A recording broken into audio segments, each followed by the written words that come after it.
Lei ha incontrato il ministro Lollobrigida, i vari presidenti dei consorzi del vino veneto hanno scritto una lettera, hanno bloccato, no, le esportazioni di Prosecco, il timore dei dazi sul vino americani. Qual è la situazione?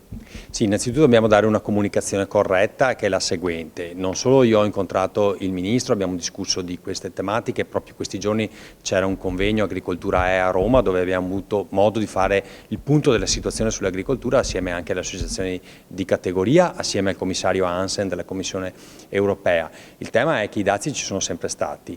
I dazi però vanno gestiti con accordi bilaterali, cosa che il governo sta facendo pressione anche nei confronti della Commissione europea e dell'Unione europea, perché se l'amministrazione americana minaccia dazi addirittura al 200%, che peraltro deve ancora mettere nel vino, lo fa perché d'altro canto l'Unione Europea minaccia di mettere dazi su altri prodotti di importazione americana. Quindi come sempre è un do to des, bisogna trovare degli accordi. È anche vero però che il Prosecco è preoccupato, i consorzi del Prosecco ma di tutti i vini veneti e italiani sono preoccupati. È anche vero che però nei primi mesi dell'anno gli importatori americani hanno fatto scorta di vini e l'hanno fatto proprio perché non sanno cosa accadrà. Quindi la preoccupazione è capire da oggi in poi se effettivamente questi dazi verranno messi o meno, ma soprattutto in quale quantità, in quale dimensione verranno messi, perché è ovvio che un dazio del 200% ci spaventa,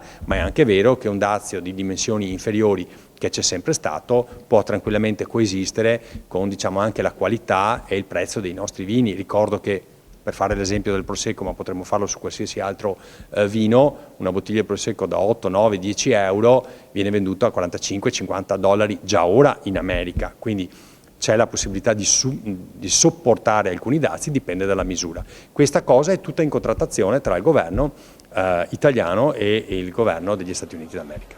È una sorpresa amara per noi, ma forse mi chiedo se lo sia altrettanto per tutti quegli esponenti della Lega che da mesi ci vengono a raccontare di come l'elezione del presidente Trump sarebbe stata addirittura una straordinaria occasione di sviluppo per il Veneto, e come invece l'Unione Europea rappresenti un ostacolo al benessere delle imprese e delle famiglie.